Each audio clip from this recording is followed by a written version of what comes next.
ব্যতিক্রম ধর্মী আয়াত। দ্বিতীয় এমনটি আয়াত কোরআন শরীফের ভিতরে আর একটাও নাই। এই আয়াতের ভিতরে যতবার আল্লাহ তাআলা পুরুষকে উদ্দেশ্য করে কথা বলেছেন, ঠিক গুনে গুনে অতবার আল্লাহ তাআলা নারীর ব্যাপারে কথা বলেছেন। অর্থাৎ নারী যতবার পুরুষ অতবার।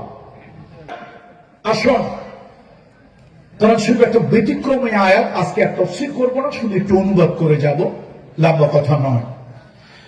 কোরআন কারীমের ভিতরে একটা এক্সেপশনাল আয়াত, সমগ্র কোরআন 30 পারা 114 সূরা।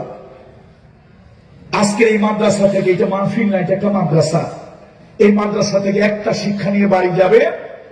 কোরআন কারীমের মধ্যে আজকে আমি যে আয়াতে কারিমাটা পড়েছি, সমগ্র কোরআনে এই আয়াতের মতো দ্বিতীয় আর একটা আয়াত নাই। সুবহানাল্লাহ। কোরআন শরীফের 114 সূরা, অসংখ্য আয়াত। আয়াত মানে বিরাম, যেখানে গেলে থামা যায়। কেউ বলেছেন 6666, কেউ তার বিরামকে, থামার জায়গাকে ছোট করেছেন, বেশি করেছেন। এই জন্য আয়াতের সংখ্যা কম বেশি হয়েছে, এটা নিয়ে মারামারি করার কিচ্ছু নেই। যেখানে গেলে একটা পূর্ণ অর্থবোধক, একটা অর্থ বুঝে আসে, ওই পর্যন্ত একটা আয়াত। আল্লাহর কোরআনের ভিতরে যতগুলি আয়াত আছে, সব আয়াতের ভিতরে একটি ব্যতিক্রম ধর্মী আয়াত হলো 33 নম্বর সূরা। সূরার নাম হলো আহজাব।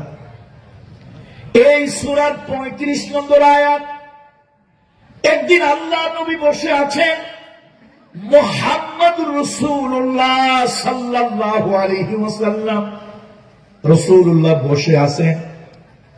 এমন সময় কিছু লোকেরা উম্মে সালামাকে ধরলো, আপনি যান রাসূলুল্লাহর কাছে জিজ্ঞেস করেন, মহিলাদের জন্য আল্লাহ তাআলা কি কিছু অবতীর্ণ করবে না? কোরআন শরীফের ভিতরে যা বলে যত আয়াত, সব তো পুরুষের জন্য। আল্লাহ তাআলা নারীকে কি গুরুত্ব দেবে না? নারীর ব্যাপারে কি আল্লাহ তাআলা কথা বলবেন না? সত্যি তিনি রাসূলুল্লাহর কাছে এলেন, আল্লাহর নবীকে এসে বললেন, ইয়া রাসূলুল্লাহ, হে ইয়া রাসূলুল্লাহ, আপনি দয়া করে একটু জানিয়ে দেন, আল্লাহ তাআলা নারীর জন্য, নারীর ব্যাপারে কোনো কথা বলবে কিনা? বিশ্বনবী একটু চিন্তায় পড়ে গেলেন। এমন সময় দেখা গেল রাসূলুল্লাহর পাশে গুনগুন গুনগুন আওয়াজ হচ্ছে।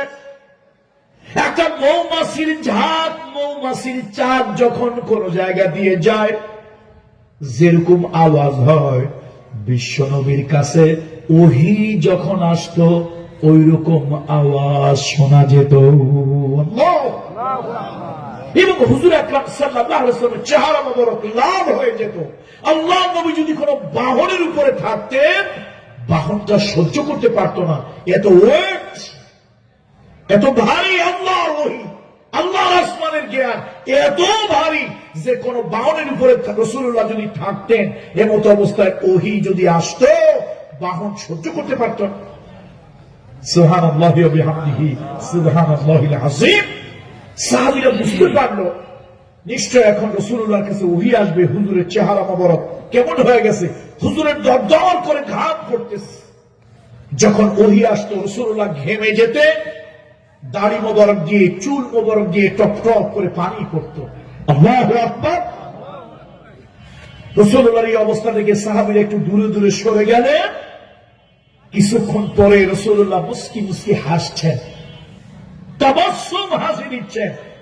সাহাবীরা বুঝলেন, আম্মাজান যারা ছিলেন তারা বুঝলেন, রাসূলুল্লাহর কাছে একটু আগে নিশ্চয় কোন ওহী এসেছে।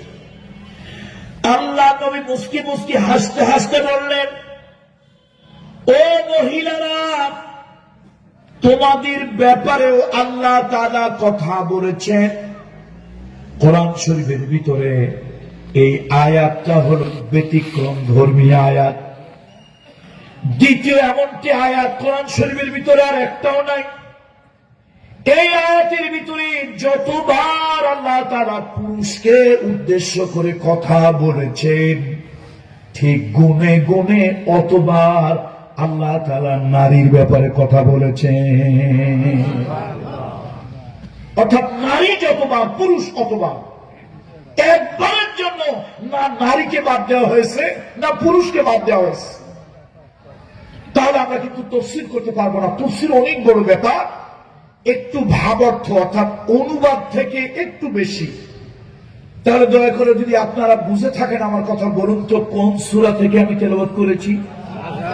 আহজাব। নাম্বারটা কত? ক্রম ধারাবাহিকতায় নাম্বার কত? 33। মাশাআল্লাহ। আল্লাহ আপনাদেরকে উত্তম জাযা দেক। আপনাদের স্মৃতি শক্তিকে আল্লাহ তাআলা কোরআন হাদিস বোঝার জন্য আরো বেশি আল্লাহ তাআলা শানিত করে দিন, বলি আল্লাহুম্মা আমিন।